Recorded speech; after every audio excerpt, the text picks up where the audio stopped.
Bismillahirrahmanirrahim. Assalamualaikum warahmatullahi wabarakatuh dan salam sejahtera. Selamat datang ke webinar Pusat Sukan dengan tajuk yang kita bawakan kepada kali ini iaitu cabaran sukan tempur dalam situasi pandemik COVID-19. Tuan-tuan dan puan, kepada mereka yang baru sahaja bersiaran, boleh follow dan like Facebook Pusat Sukan UMK dan kita sama-sama bantu share Facebook Live ini bagi kita dapat menjayakan topik kita pada pagi ini.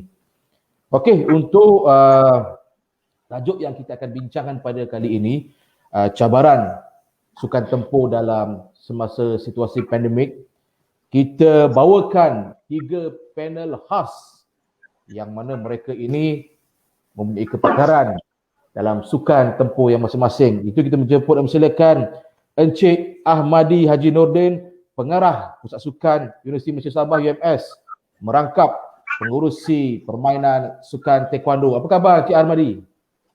Alhamdulillah, alhamdulillah. Terima kasih daripada negeri bawah bayu kerana sudi bersama kita pada pagi ini ya. Sabah sekarang dalam tempoh lagi PKP saya dengar ya, Encik Ahmadi ya. Ya. Terima kasih pada Encik Ramdan dan UMK atas jemputan dan juga sensitif dengan sukan tempur di UMS dan IPT. Terima kasih banyaklah pada UMK atas kesedaran itu untuk bawa tiga-tiga orang pengurusi dalam sukan tempur dimasuk. Terima kasih pada UMK.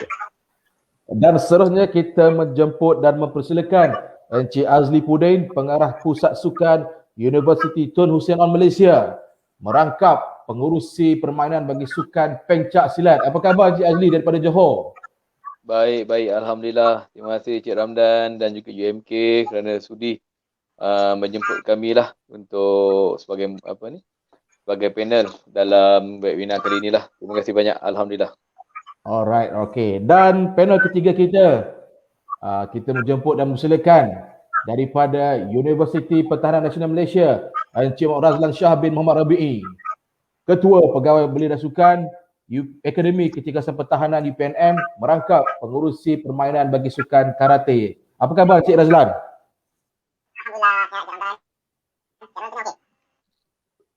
Oh, nampaknya kita ada technical part sikit Encik Razlan.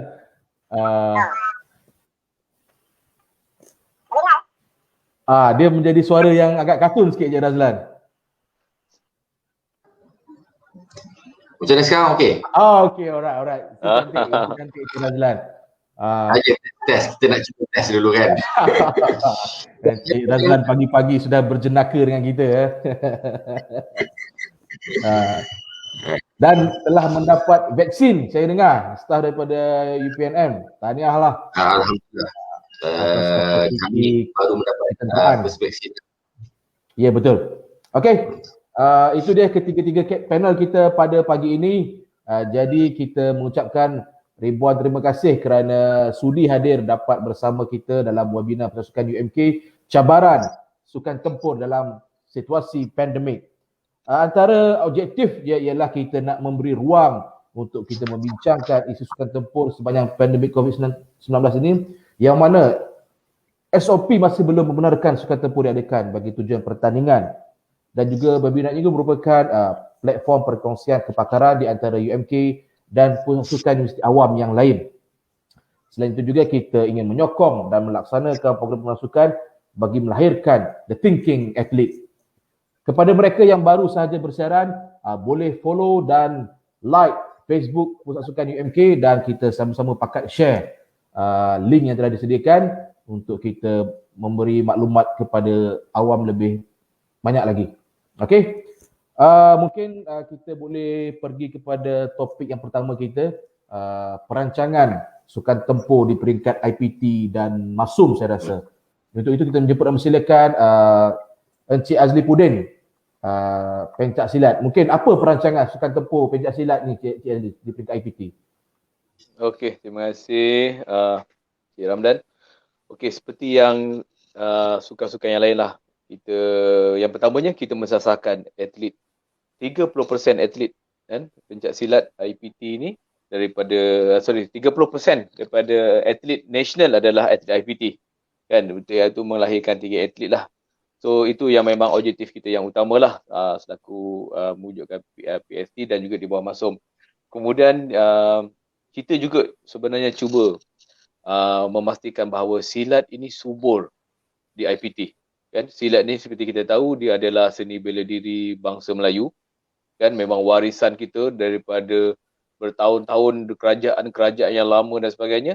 Inilah permainan ataupun inilah seni bela diri kita orang Melayu yang memang kita rasakan yang perlu kita pertahankan. Dan alhamdulillah apabila seni bela diri ini diperkenalkan di IPT.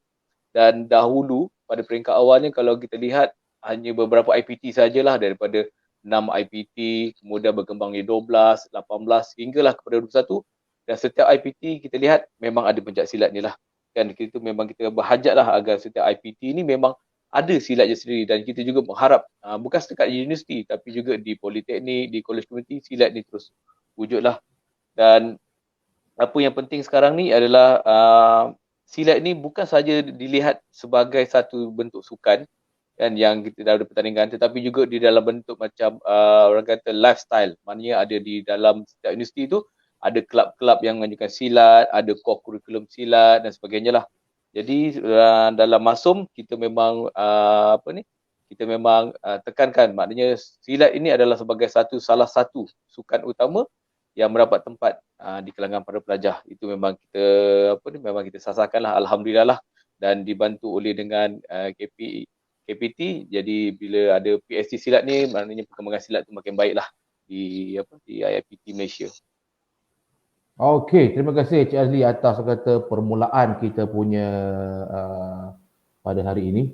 Okey, Encik Madi daripada UMS, saya tertarik dengan perkataan terima kasih kerana sensitif dengan isu sukan tempur ni. Kerana saya rasa tak banyak yang orang kata nak mengambil tahu tentang sukan tempur IPT ni. Lebih-lebih dalam musim pandemik ini. Mungkin Cik Ahmadi boleh ulas sikit Cik Ahmadi.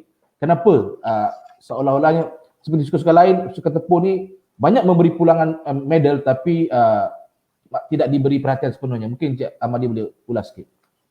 Ya, terima kasih Cik Ramdan. Sukan tempur ini, sukan taekwondo khususnya, dia sukan berbentuk individu. Maknanya dia bukan berpasukan. Dan dia juga salah satu game yang sukan yang tidak dipertandingkan di mana-mana buat masa ini. Dia totally tidak dibandingkan lah, maknanya tidak. Tapi sukan ini, sukan tempur ini, saya rasa untuk ketiga-tiga sukan adalah sukan yang popular di IPT.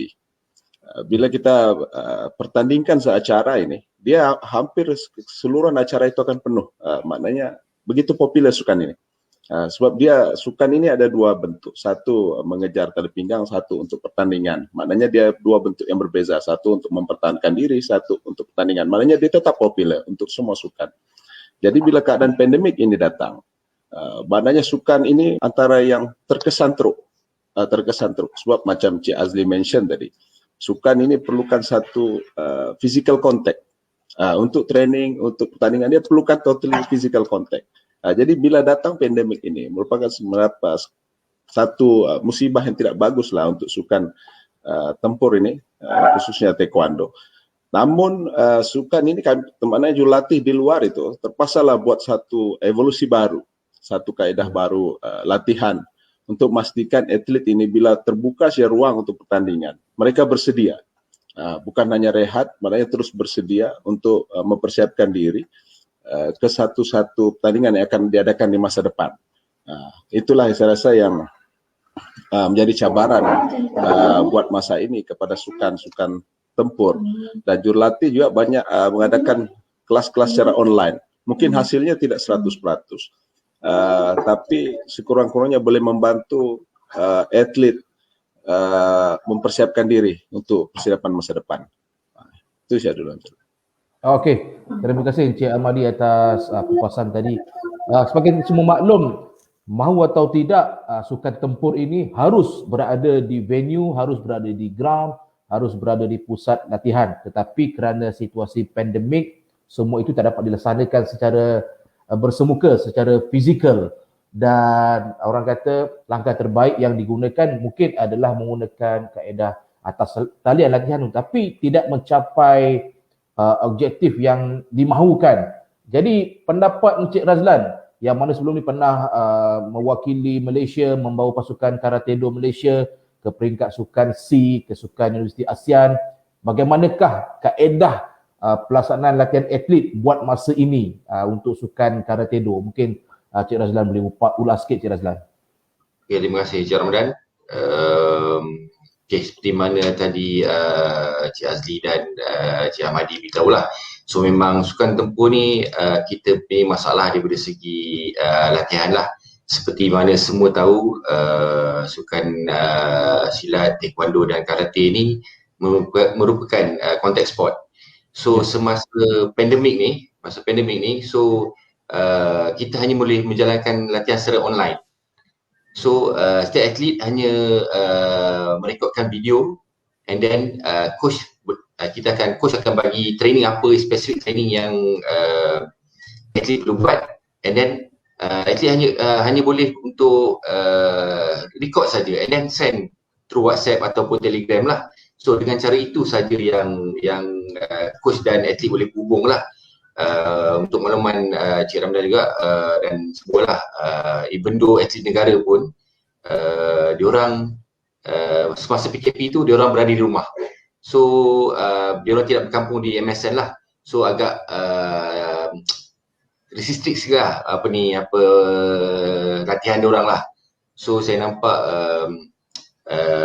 sekarang ni dah dibuka kembali, and then saya nampak sepatutnya suka combat ni lah sepatutnya dibawa ke hadapan so that kita boleh start training balik and then ada ke competition balik lah.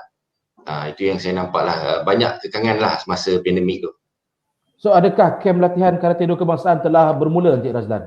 Yes, semenjak tahun lepas bulan 6 3 bulan kita atlet duduk di rumah saja, and then bulan 6 kita open balik lah. Maknanya dia orang semua kumpul balik berpusat balik di MSN, and then kita buat secara bubble. So maknanya atlet ni selama 3 bulan tak boleh keluar. Maknanya hanya boleh duduk di MSN sahaja. Oh, cik. Maknanya memang dikawal dalam perkampungan lah maksudnya, pusat latihan. Ya, betul, di dalam pusat latihan MSN. I see. Okey, terima kasih Cik Razlan atas perkongsian itu. Kita berbalik semula kepada Encik Ahmadi daripada UMS. Apa yang Cik Ahmadi lihat peranan Masum dalam sukan tempur di IPT ni? Orang kata yang mana kita sebelum ini merupakan kuasa teknikal dan pertandingan bagi kejohanan utama dan juga SUKIP. Jadi peranan Masum Cik Ahmadi dalam sukan tempur kepada IPT. Mungkin Cik Ahmadi boleh ulas sikit, Cik Ahmadi? Seperti yang Cik Ramdan mention di awal tadi, IPT ini bila kita ada keluarkan dasar pembangunan sukan IPT, maknanya disebut di sana 30% atlet Malaysia itu perlulah lahir dari IPT. Dia panggil the thinking athletes, Cik Ramdan mention tadi. Jadi inilah tujuan utama semua pengurusi permainan dalam sukan Masum dan juga di IPT, membantu mengekalkan 30% ni atlet di IPT. Maknanya kita akan bantu dari segi kebajikan, dari segi pertandingan, latihan, dan benda-benda ini dipastikan untuk konsisten. Itulah peranan utama Masum ini. Maknanya Masum lah yang memastikan bahawa kesinambungan atlet sebelum masuk ke universiti sehinggalah wakil Malaysia dan terus berada di tahap itu sehinggalah beliau habis belajar. Jadi itulah peranan utama Masum. Dan berapa banyak pendedahan Masum telah perkenalkan kepada atlet selain daripada yang setelah masuk dalam Majlis Sukan Negara punya program. Maknanya kita pun ada program yang kita selitkan untuk terus sama membantu MSN di selain daripada kebajikan, pendidikan.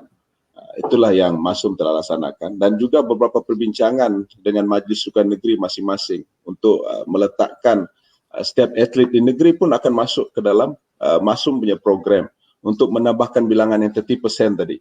Sebab kalau kita tengok berapa tahun kebelakangan ini, memang Masum telah berjaya mencapai hasrat dasar pembangunan sukan IPT itu. Sama ada dalam SEA Games, Olimpik, Commonwealth dan lain-lain. Memang sudah tercapai pun. Disebabkan begitu fleksibelnya universiti dalam tempoh pengajian dan juga kebajikan kepada atlet-atlet ini. Jadi itu yang telah berjaya saya rasa Masum laksanakan untuk sepanjang tempoh ini. Itulah aja. Okey. Mungkin kita dapat lihat Cik Madi, Karatedo, Masum affiliate dalam Persatuan Karatedo. Bagaimana dengan Taekwondo Malaysia? Adakah Masum affiliate dengan Persatuan Taekwondo Malaysia ataupun mungkin Cik Madi boleh ulas sikit? Untuk affiliate ini, saya rasa semua sebab Masum itu adalah satu badan yang diktiraf di peringkat universiti dunia. Maknanya Masum ini adalah badan yang mewakili semua IPT di Malaysia, bernaung di bawah FISU, AUSF, AUSC dan lain-lain. Maknanya bila dia national body untuk IPT, dia Masum ini akan affiliate dengan semua persatuan sukan di peringkat kebangsaan. Jadi sama juga dengan UPNM tadi, Cik Razlan. Maknanya bila taekwondo ini Masum pun affiliate bersama dengan TM Taekwondo Malaysia. Dan dinamakan oleh Masum ni buat masa ini masih UMS lah. UMS yang akan dinamakan oleh Masum, sama juga dengan UPNM tadi. Saya rasa dengan Cik Azli itu sama. Okey. Terima kasih Cik Ahmadi atas ulasan yang sebentar tadi. Kepada mereka yang baru sahaja bersiaran, boleh follow dan like FB Pusat Sukan UMK. Kita hari ini bawakan webinar Pusat Sukan, cabaran sukan tempur semasa pandemik COVID-19. Okey, kita pergi kepada panel yang kita daripada UTHM, Cik Azli ya. Cik Azli, kita telah melihat peranan Masum dalam sukan tempur. Bagaimana peranan PST, Pusat Sukan Tumpuan Pencak Silat ni dalam industri ataupun silat tanah air, pesaka ataupun Persatuan Sukan Negeri? Mungkin Cik Azli boleh tambah sikit peranan PST dalam sama-sama membangunkan silat ni bersama dengan pesaka dan persatuan lain. Silakan Cik Azli. Okey, terima kasih. Okey. Di peringkat kebangsaan, PST ni kita bekerjasama rapatlah dengan Pesaka Malaysia, Pesaka Negeri, dan kami juga diberi peluang oleh Pesaka Malaysia untuk membantu dalam beberapa aspek lah, seperti dalam penganjuran kejohanan, dalam pengurusan kejurulatihan, dalam beberapa perkara yang melibatkan IPT kan, seperti yang baru-baru ni PST dilibatkan di dalam pembikinan silibus satu sekolah satu silat, iaitu untuk silibus sekolah rendah yang kita selaraskan kembali kan, mengikut norma baru dan juga mengikut peraturan baru. Sekarang ni kalau untuk makluman rakan-rakan sekalian, silat kita dah tak pakai lagi peraturan lama dah. Silat sekarang ni kita pakai peraturan baru lebih yang telah digubal oleh pesilat, dan kita akan pakai selepas kejohanan world nanti. Dan maknanya silat yang peraturan baru ni dia lebih ekstrim dan dia lebih orang kata lebih nampakkan macam mana bentuk silat itu sendiri. Kalau dulu kalau kita serang 6 serangan kita dah berhenti. Tapi sekarang ni bila 6 serangan berterusan kan, dah ada boleh berbagai-bagai teknik boleh diaplikasikan di dalam silat lah. Okey. Jadi sebagai PST kita yang pertama dia kami punya fungsi adalah untuk seperti kata dia 30% untuk melahirkan atlet kebangsaan, dan dia dapat dijelmakan apabila bakat-bakat baru ini kita buat dalam kejohanan silat antarabangsa dan juga SUKIP. Di mana kejohanan silat antarabangsa dan SUKIP lebih 60 IPT. Kan 60 IPT telah bertanding, dan apabila 60 IPT ini telah bertanding, di mana maknanya setiap IPT itu ada pasukan masing-masing. Kan? Secara tidak langsung IPT masing-masing itu develop silat, kan, develop silat di peringkat industri ataupun di peringkat IPT. So kami di PSC kita collect data dan kita dapatkan pesilat-pesilat yang terbaik, dan kemudian kita buat selection untuk wakil IPT lah kan, ke peringkat yang lebih tinggi. Okey, kemudian ada juga kita dalam PST kita buat juga khusus-khusus kejurulatihan kan. Terutama yang baru ni adalah kejurulatihan untuk yang baru kan, kesalahan yang baru. Kita dapatkan data, kita dapatkan technical, cuma kami masih belum lagi dapat buat kejurulatihan kerana adalah waktu COVID. Kita cuba untuk bincang dengan pesaka agar dapat buat secara online, tapi bila secara online ni maknanya sebab kursus kejurulatihan tu panjang, memerlukan masa lebih kurang dalam 5 atau 6 hari. Maknanya online tu memang tak dapat lah, tapi untuk taklimat pengenalan boleh. Tapi sebab bila kejurulatihan ni dia ada praktikal dan sebagainya lah. apabila berakhir COVID nanti, insyaAllah kita PST kita akan buatlah. Kemudian kita juga linkkan jawatankuasa atau jawatankuasa silat daripada IPT, IPTS, Politeknik dan juga College Community lah. Itu peranan kami lah. Kami sentiasa ada perbincangan dengan mereka bagaimana untuk bangunkan silat di IPT lah. Bukan setakat di Masum, banyak sukan Politeknik, College Community dan juga di sini swasta lah. Kita kena pasti mana individu-individu ni kita datang ke tempat dia, kita bincang dan sebagainya bagaimana untuk dapatkan atlet. Dan juga selain itu untuk dari segi pelajaran, maknanya contohnya kita ada bincang dengan Politeknik bagaimana pesilat-pesilat Politeknik ni boleh menyambung pelajaran ke IPT. Kan? Bukan setakat di UTHM lah, mana-mana IPT yang ada di sini, UPSI, UITM dan mana-mana sekali kita akan bantu pesilat-pesilat ni lah. So kerjasama dengan pesaka memang sangat erat daripada tahun apabila PST ditubuhkan tahun 2010. Kan kita dah bertahun-tahun kita ada kerjasama dengan dia, ada kejohanan, teknikal dan sebagainya lah sehingga pada hari inilah. So Alhamdulillah PST setakat ini kita membangunkan dari segi teknikal, pembangunan insan itu sendiri di kalangan atlet dan juga pembangunan silat di IPT. Alhamdulillah. Okey, terima kasih Cik Ali atas kupasan sebentar tadi. Kita berbalik kepada kita punya panel daripada UPNM, Cik Razlan. Cik Razlan, bagaimana Cik Razlan boleh ulas penglibatan awal Masum ni dengan Persatuan Karate-Do Kebangsaan? Mungkin Cik Razlan bercerita sikit peringkat awal bagaimana hubungan itu terjalin. Okey, seperti mana Cik Ramdan tahulah, seperti mana Cik Madi maklumkan tadilah, Masum memang affiliate dengan semua persatuan sukan kebangsaan lah. So untuk sukan karate ni kita affiliate dengan Persekutuan Karate Malaysia mula pada tahun 2010. Okay, pada waktu tu pengarah yang lama iaitu Cik Nik Ismail Rashid. So dia yang pada masa tersebut dia adalah pengurusi permainan sukan karate dan saya adalah penyelaras. So saya dan beliau pergi berjumpa dengan pihak Persekutuan Karate Malaysia lah, MAKAF. So kita ada perbincangan and then beberapa siri perbincangan lah. And then selepas itu MAKAF terima Masum sebagai affiliate dalam Persekutuan Karate Malaysia lah.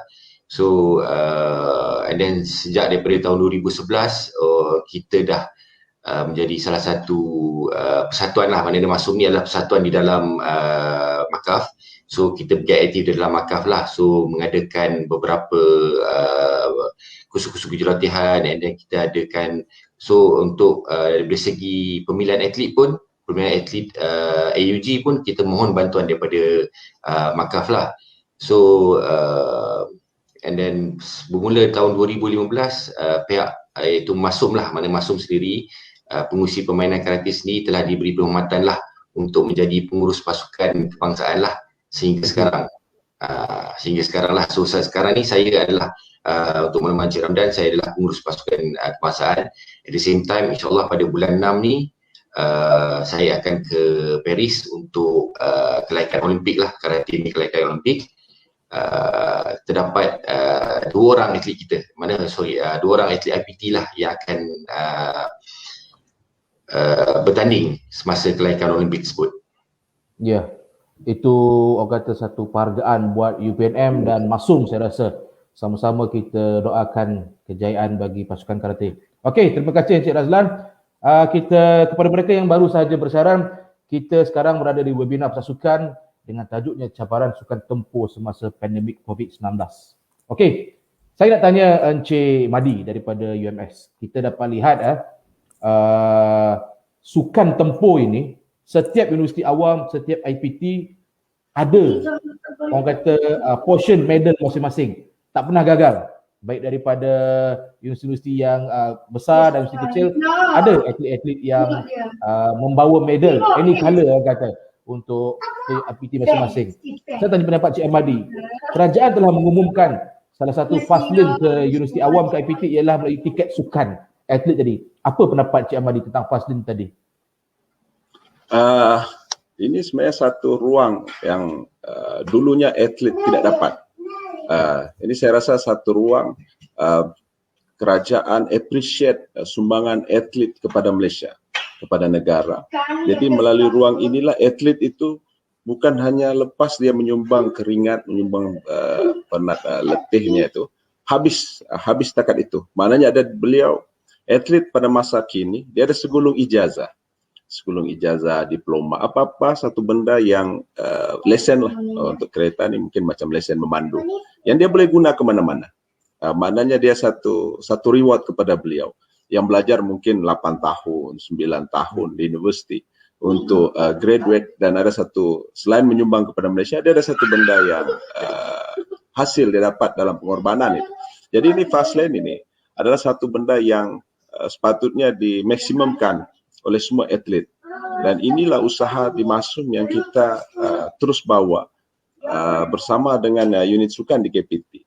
Macam mana untuk kita tidak mau ada atlet yang tercicir. Bukan hanya kita tahu nama-nama besar dalam bidang sukan di Malaysia, di dalam negara, tapi ada atlet yang menghampir kepada title atlet negara itu yang tercicir. Kita pun tidak mau atlet ini tercicir di peringkat negeri ataupun di mana kita. That's why saya rasa Masum telah mengorak langkah untuk membawa bersama Majlis Sukan Negeri, berbincang, duduk bersama macam mana kita mau bawa, gunakan kota fast lane ini, laluan khas untuk atlet. Dalam di UPU itu kerajaan telah menetapkan 4 laluan yang laluan khas ni lah, selain OKU, atlet dan benda lain lah, B40, inilah yang disebut dalam laluan khas itu.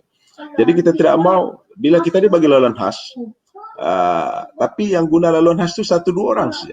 Kita tidak mau begitu. Jadi itulah yang saya lihat, tengok Masum telah mengorak langkah ke depan, berbincang dengan Majlis Sukan Negara dan juga Majlis Sukan Negeri untuk lebih ramai atlet menggunakan laluan khas ini. Tidak sebab ramai atlet, kita tahu pusat latihan untuk national atlet ini di MSN Bukit Jalil. Maknanya yang untung adalah IPT berada di Lembah Kelang lah. Maknanya mereka memilih dan berdekatan. Tapi untuk universiti macam UMS yang berada jauh, macam Cik Ramdan punya Kelantan, mungkin national atlet sukar untuk berada di universiti ini. Jadi siapa yang akan kita gunakan untuk atlet yang akan menggunakan laluan khas di universiti ini? That's why lah kita minta juga, Masum telah mengorak langkah berbincang dengan Majlis Sukan Negeri. Macam mana untuk atlet-atlet di peringkat negeri ini yang memenangi sebarang pingat untuk masuk menggunakan laluan khas ini. Selain laluan khas, mereka juga akan dapat beasiswa lain lah. Jadi laluan khas inilah yang kita telah try untuk maksimumkan dia. Kita tidak mau atlet itu habis kata pepatah tu, habis peluh, habis keringat tu kita itulah habis madu sepah dibuat. Itu pandai Jeram. Ya. Habis madu sepah dibuat. Itulah. Kita tidak mau dia begitu. Maknanya atlet ini selepas kita isap madu dia, kita bagi dia balik madu 2 kali ganda. Kita mau dia begitu atau balik dia. Itu yang kita mau. Itu cara. Okey, terima kasih Cik Ahmadi. Yang mana kita tak mahu atlet kebangsaan ini tercicir, dan kita juga nak memastikan bahawanya walaupun dah habis orang kata selesai menjadi atlet tu, ada ijazah yang dapat dibawa bersama. Okey, terima kasih Cik Mahdi. Kita nak tanya kepada daripada UTHM, nak tanya beberapa soalan. Kita dapat lihat sukan tempur ni, sukan taekwondo ada multiracial, ada semua kaum. Sukan karate pun begitu juga. Tapi pencak silat ni kita jarang lihat adanya daripada kaum India, kaum Cina. Cumanya ada beberapa lah atlet antarabangsa yang menyertai pencak silat. Mungkin Cik Azli boleh ulas sikit bagaimana pesaka ataupun PST pencak silat ni nak menarik atlet yang bukan Melayu ni sama-sama dalam pencak silat. Mungkin Cik Azli boleh ulas sikit, Cik Azli.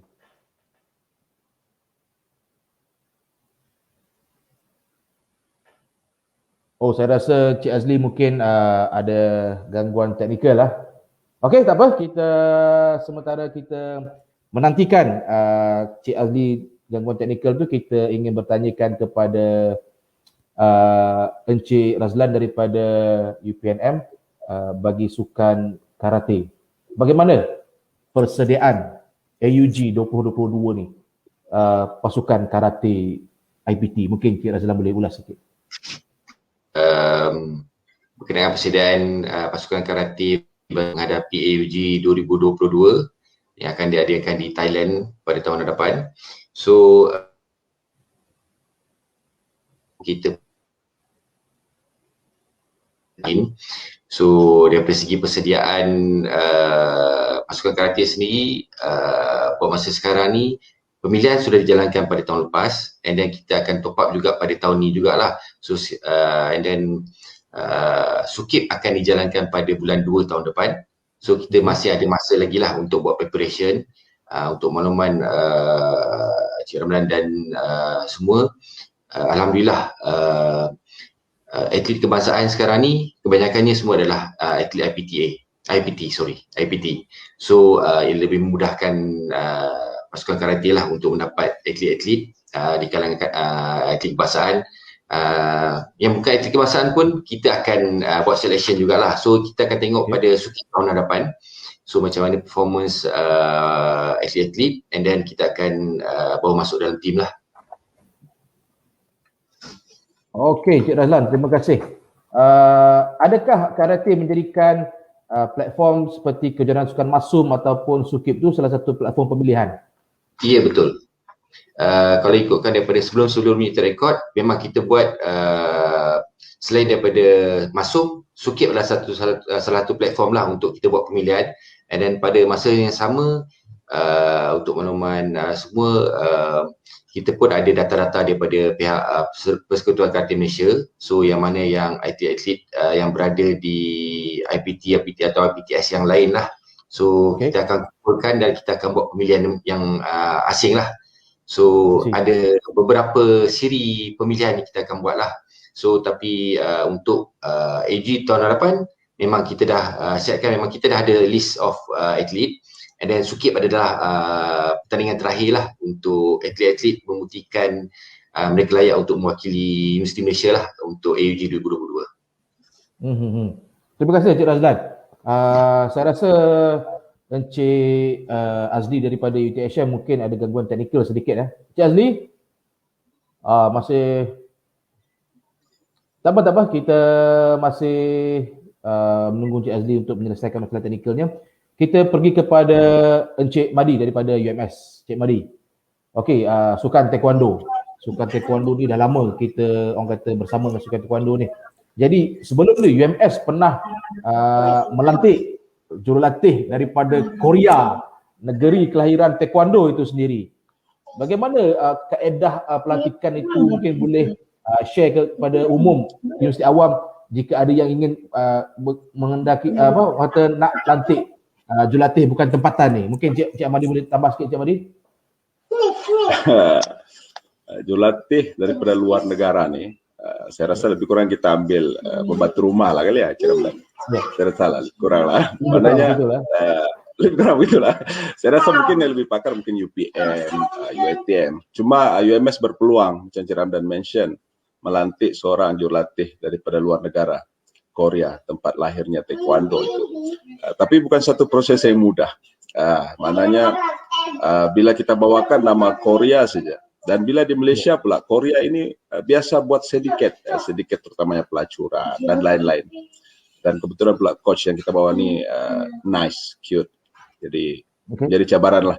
Sampailah beberapa pihak immigration, SB, polis datang ke UMS bertanya detail berkenaan jurulatih.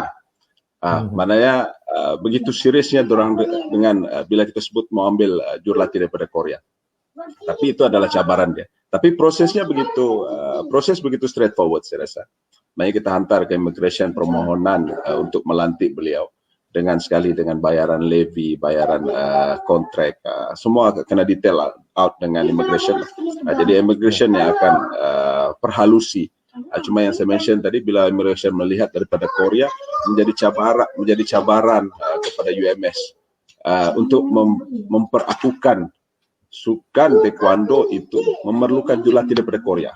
Dan kebetulan pula beliau ini fokus kepada sukan taekwondo kategori pumse, bukannya kategori sparring. Maknanya dia waktu itu pumse ni benda yang baru waktu itu, dan Malaysia waktu itu baru ingin berjinak-jinak dengan pumse. Dan UMS adalah pelopor yang membawa jurulatih daripada luar Malaysia untuk mengajar terus berkaitan dengan pumse ini. Jadi memang menjadi satu cabaran lah waktu itu. Tapi prosesnya memang mudah. Proses itu mudah. Cuma cabaran untuk kita memastikan, untuk kita memperakukan, menunjukkan bukti bahawa beliau ini adalah jurulatih yang berkaliber, jurulatih yang memang hebat, memang Malaysia perlukan.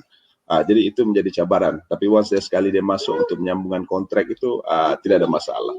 Dan beliau pun menyumbang banyak. Saya rasa bukan hanya untuk UMS, IPT, malah Malaysia. Beliau pun dipanggil untuk menjadi jurulatih Malaysia bersama, dan itulah hasil daripada itu. Bagaimana dia di mata orang Korea ni sukan taekwondo di Malaysia ini? Dari segi hubungan Malaysia dengan Korea begitu rapat. Maknanya kalau dari segi hubungan kemanusiaan, Korea dan Malaysia itu begitu baik, begitu harmoni. Cuma untuk bila kita sebut berkata sukan, memang sukan ini popular di Malaysia. Memang ramai pergi ke taekwondo di Malaysia. Cuma bila kita mengukur daripada pungutan pingat, kita bukanlah yang antara yang hebat di mata Korea. Mana yang banyak negara yang lebih hebat banding kita ni. Cuma kita adalah beberapa atlet yang pernah kalau kita masuk kalau di Korea ni dia panggil, ada satu tempat dia panggil Kukiwon. Situlah tempat lahir taekwondo. Siapa yang dia macam Mekah untuk inilah, lebih kurang begitulah untuk taekwondo. Jadi dia akan semua orang taekwondo ni akan pergi ke Kukiwon.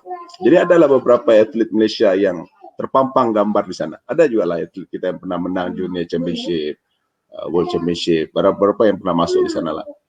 Contohnya macam Master Dana Raj, one of yang masuk dalam senarai itu. Maknanya kita pun ada nama lah, walaupun kita bukan top 10 di dunia ini. Untuk masuk Olimpik, Malaysia ni memang struggle. Sebab format untuk taekwondo ni berbeza untuk makluman Cik Ramdan dan yang lain. Untuk format taekwondo di Masum dan juga di Olimpik dia berbeza. Untuk SEA Games, untuk yang lain ini berbeza. Jadi untuk di Masum dia sama dengan SEA Games, sama dengan yang kejuaraan biasa ni. Tapi bila Olimpik dia kurangkan perbezaan weight berbeza. Jadi itu menjadi cabaran kepada Malaysia untuk tembus kepada weight itu. Itulah jadi. Okey, terima kasih Cik Madi atas ulasan sebentar tadi. Kepada mereka yang baru saja bersiaran, kita bersama dengan webinar Pusat Sukan cabaran sukan tempur semasa pandemik COVID-19. Para penonton boleh bertanyakan soalan. Di akhir tu nanti kita akan menjemput ketiga-tiga panel untuk bertanyakan soalan, dan kita ada sedikit sagu hati kepada penonton yang bertuah. Okey, kita pergi kepada Encik Azli. Apa khabar Encik Azli? Okey. Baik. Masuk balik. Farid Raja ada masalah sikit saya rasa kat situ. Tak ada masalah. Okey Encik Azli, kita lihat sukan-sukan lain ni macam sukan karate do, sukan taekwondo, pelibatan tu berbagai bangsa, berbagai kaum, ada India, Cina, Melayu dan sebagainya. Pencak silat ni dia ada juga daripada saya tengok daripada pelajar antarabangsa, tapi jumlah tu sedikit. Bagaimana Encik Azli melihat PST pencak silat UTHM nak menarik bukan Melayu ni untuk bersama-sama dalam sukan pencak silat? Mungkin Encik Azli boleh ulas sikit, Encik Azli. Okey, terima kasih. Okey, silat ni kalau kita lihat memang majoriti daripada orang Melayu lah, kan, daripada orang Melayu, dan minoriti daripada bangsa-bangsa lain, kan, terutama Cina, India ataupun lain-lain bangsa. Okey, yang pertamanya ialah kerana mungkin disebabkan silat itu tidak menembus ke sekolah-sekolah Cina ataupun sekolah-sekolah Tamil ataupun sekolah-sekolah yang banyak etnik lain, kan. Kebanyakannya dimonopoli oleh orang Melayu lah, terutama kalau kita lihat di sekolah-sekolah aliran Melayu kebangsaan ni, memang silat tu memang ada, kan. Dan apabila sebut saja silat, memang orang Melayu lah, kan. Dia memang, walaupun dia memang popular di Malaysia, tapi memang betul dia memang tidak dapat lagi menarik perhatian bangsa lain untuk masuk dalam silat lah. Kalau kita lihat dalam kejohanan-kejohanan silat pun, kalau ada orang bangsa lain yang masuk, itu adalah macam orang kata macam satu daya penarik, kan. Dalam satu kejohanan tu tiba-tiba ada 2 orang budak Cina masuk silat, dia jadi lain sikit, dia menarik. Mungkin formula tu masih lagi belum dapat kami belum kami dapat lagi lah formula tu bagaimana untuk menarik bangsa lain untuk dalam silat. Mungkin disebabkan bila sebut aja dia macam sinonim, bila sebut je Chinese ke Indian ke dia more pada karate dan juga more kepada taekwondo kan, tapi yang silat ni mungkin kurang. Mungkin disebabkan adalah dia ni adalah acara, orang kata acara tradisional. Jadi bila sebut silat je orang Melayu je gitu. Macam jugalah kita lihat pada macam martial art, tai chi chuan, wushu dan sebagainya kan.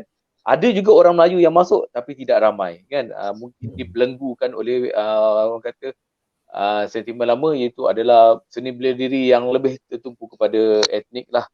Tetapi perkembangan silat di Eropah cukup bagus, cukup menarik. 44 negara di Eropah terlibat dengan silat kan, daripada Timur Tengah, Europe dan sebagainya lah.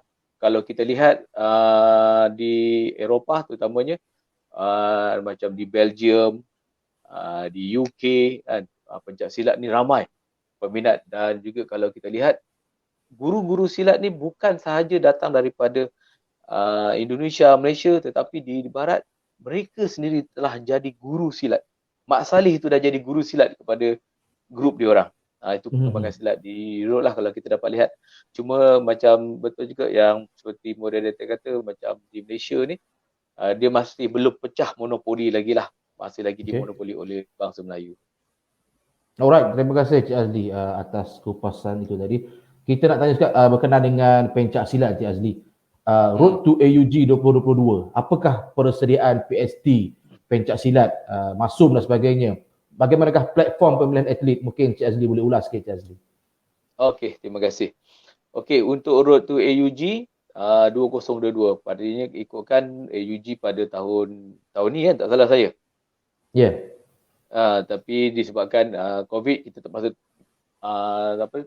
kita terpaksa ke tahun 2022 lah. Okey. Tahun 2022 ni maknanya kita ada AUG. Salah satu preparation kita adalah dalam SUKIP itu sendiri. Kan? Kalau SUKIP itu dia sebelum AUG, alhamdulillah lah. Maknanya kita boleh dapatkan atlet yang bagus. Maknanya mewakili IPT dapat kita lihat. Kan? SUKMA juga menjadi salah satu kita punya platform untuk pemilihan atlet.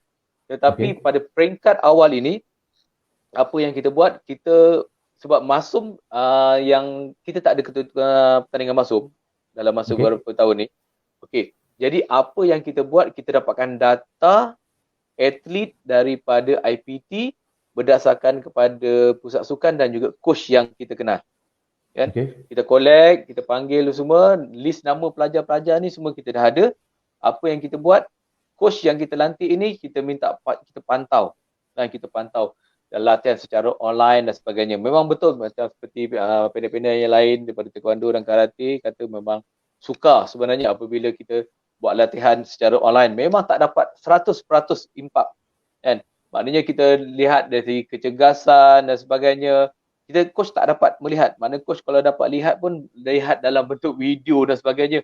Maknanya kalau salah pergerakan, contohnya dia pergerakan jurus 1 sampai 12 itu, kalau dia buat, kita kata okey, pada jurus yang ke-8 kan, ada sikit pembetulan. Maknanya kita tak dapat nak katakan benda tu dapat dibetulkan on the spot.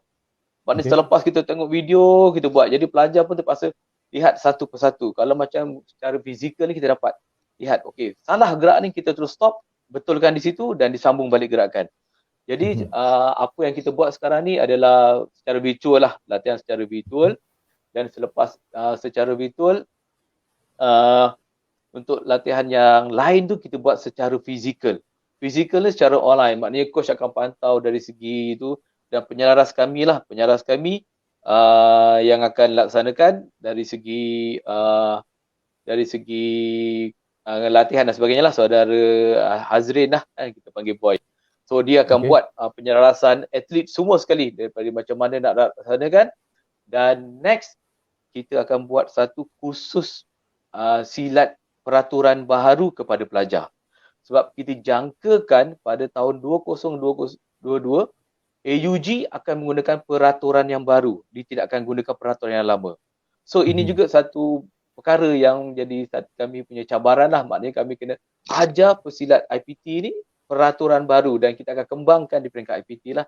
Kemudian kita juga ada beberapa camp, kita rancang ada 3 camp.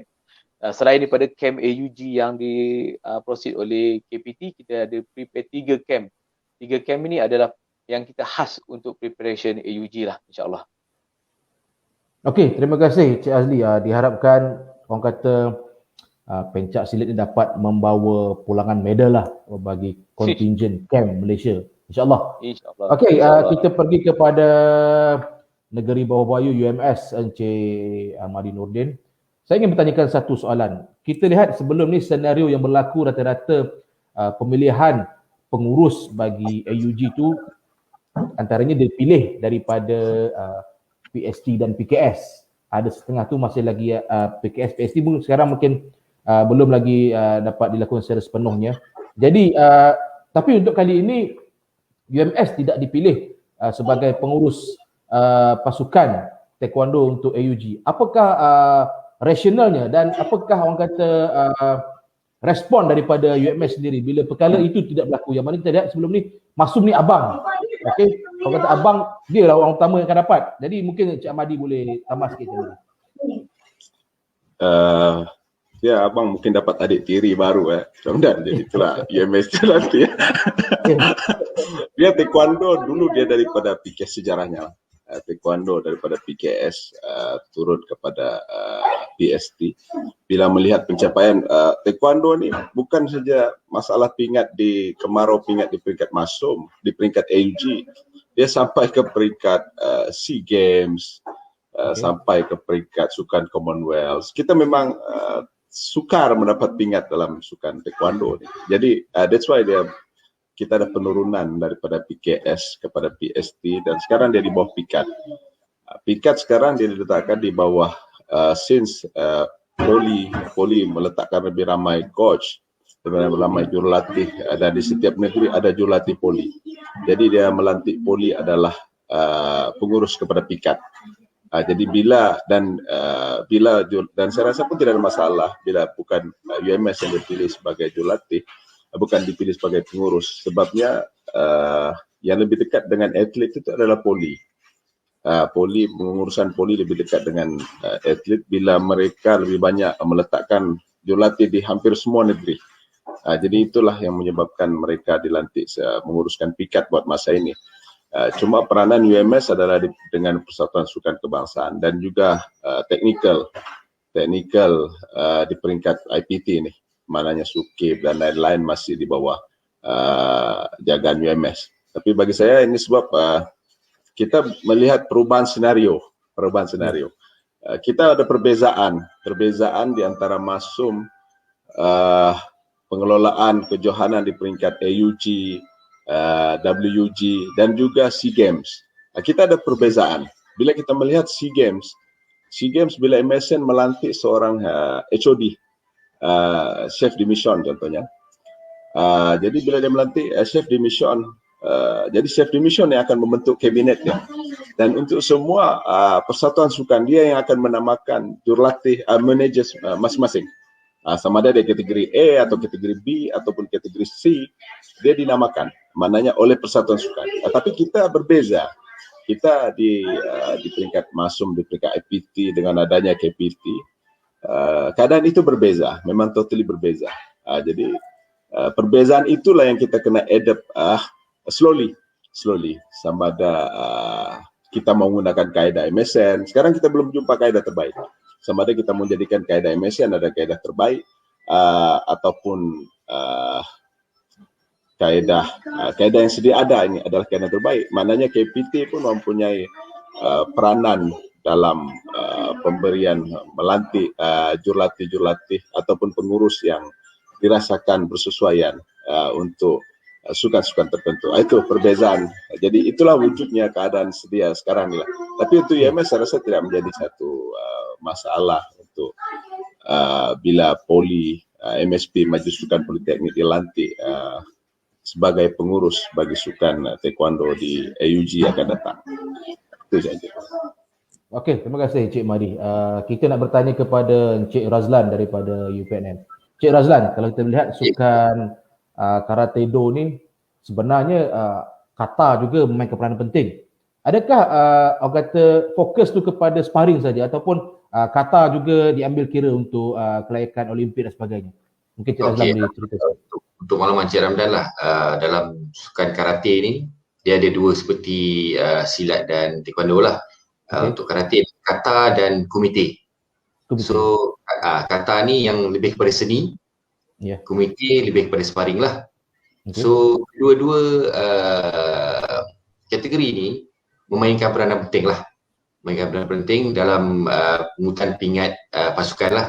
So bukan sahaja even though kita tengok komite ni lebih banyak pingat dipertandingkan, kata ni hanyalah empat pingat saja dipertandingkan. So kita ada, untuk kata kita ada 4 kategori, iaitu individu lelaki, kata individu lelaki, kata individu pasukan lelaki, kata individu wanita dan kata pasukan wanita. So hanya 4 saja pingat. Tetapi kalau kata kita tengok komite kita tengok pada kejohanan, so sometimes ada sampai ke 13 pingat emas, 12 pingat emas, kita tengok pada penganjur lah. So kalau Cik Ramdan tanya saya rasa saya nampak kedua-dua kategori ni penting lah, dari segi sumbangan pingat lah. Kalau ikutkan kita untuk kata kategori kata ni kita kuat juga sebenarnya. Sama macam Cik Madi cakap tadi lah, so kata kita memang kuat lah. Kita dalam C country memang kita nombor 1. Okey, baik Cik Razlan, terima kasih atas orang kata ulasan sebentar tadi. Kita pergi kepada Encik Azli pada UTHM. Encik Azli, kita nak tanya, Karate Do telah dipertandingkan di Sukan C, Sukan Asia, Olimpik, begitu juga dengan Sukan Taekwondo. Walaupun pencak silat saya rasa tertinggi adalah Sukan Asia, betul Encik Azli? Peringkat, ya betul. Asia Jakarta, betul. Okey.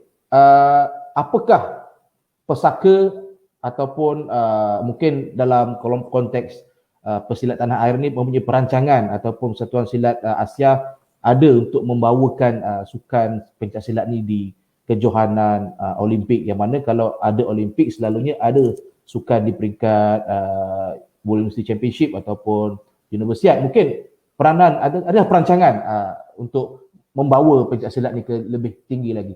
Yang mana kita tahu silat ada kejohanan dunia. Ya, silakan Cik Azli. Okey, terima kasih. Okey, yang pertama dia kalau kita lihat sebelum ni pencapaian tertinggi silat ni adalah di peringkat Asia. Dan di peringkat Asia mana yang lepas dibuat di Jakarta. Okey, itu yang tertinggi di peringkat Sukan Asia lah. Okey, sebelum ni peringkat SEA Games. Okey, dan satu lagi kejohanan yang besar juga adalah peringkat World, kejohanan dunia. Okey.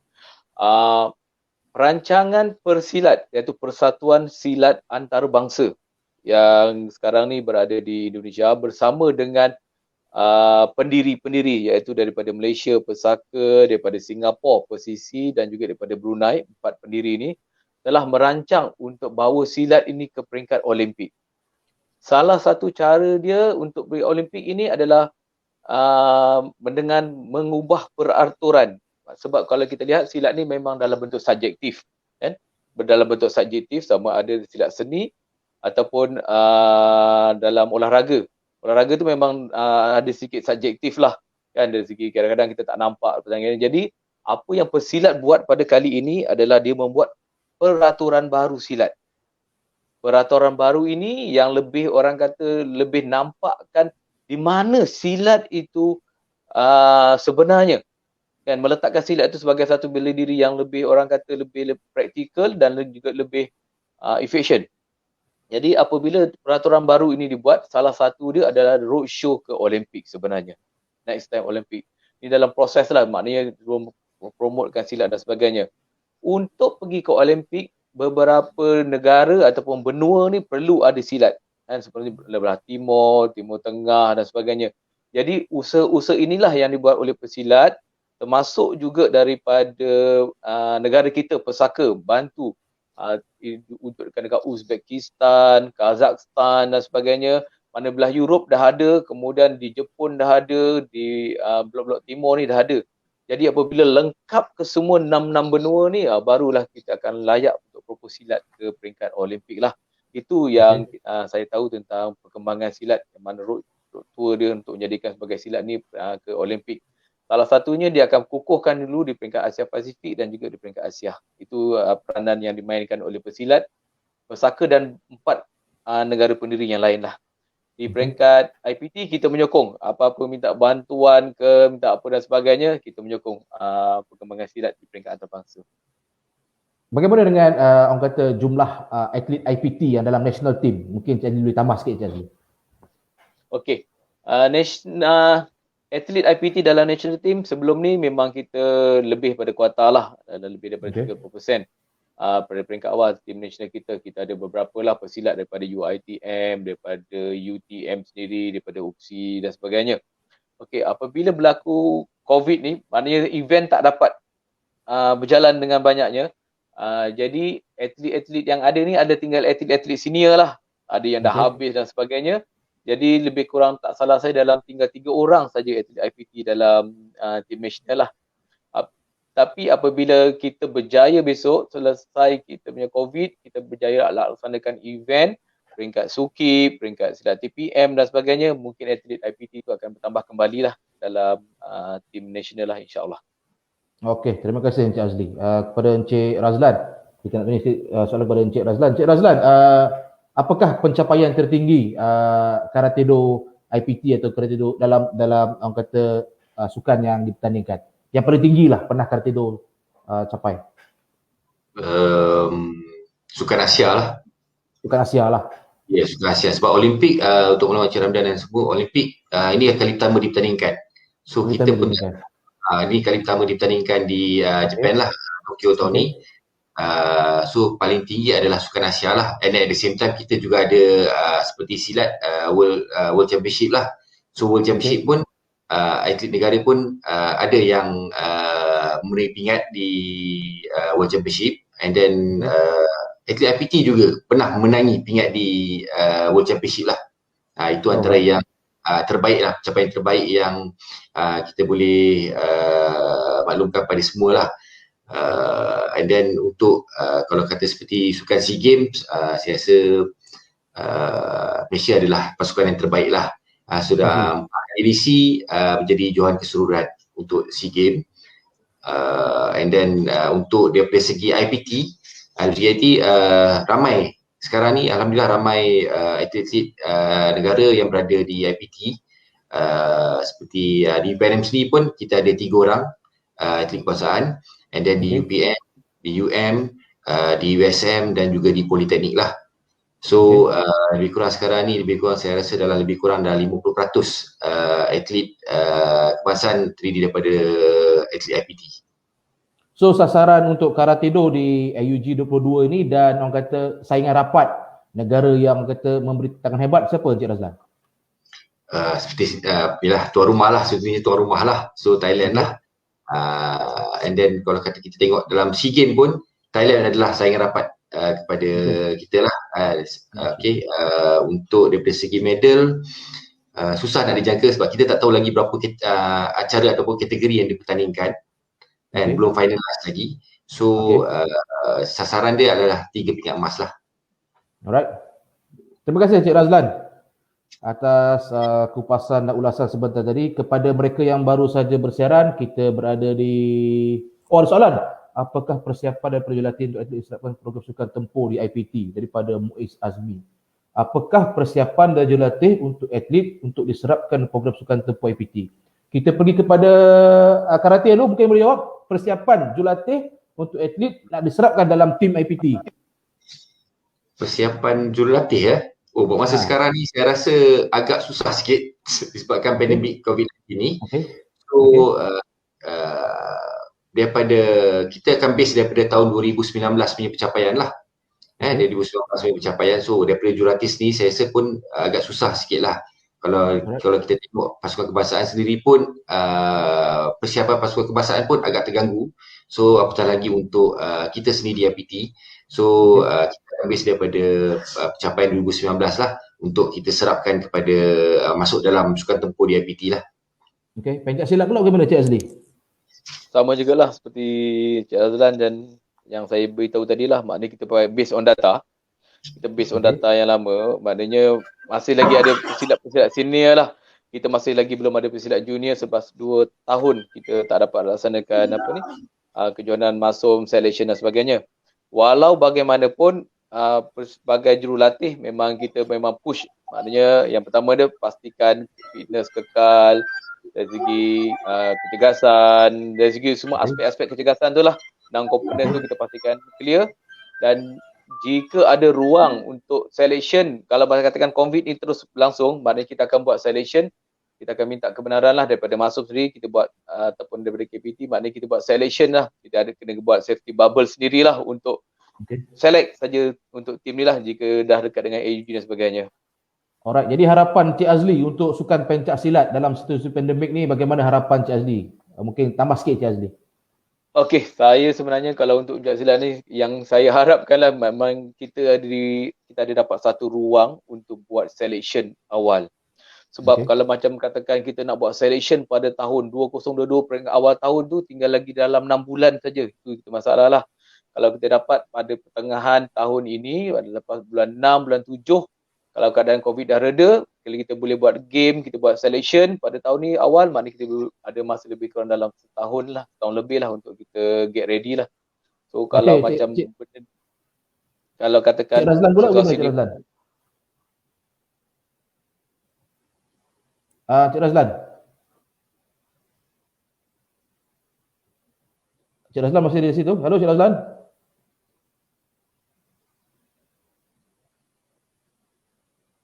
Oh, kita tak dapat dengar suara Cik Razlan. Cik Madi. Ya. Okey, alright. Cik Razlan masih di atas talian?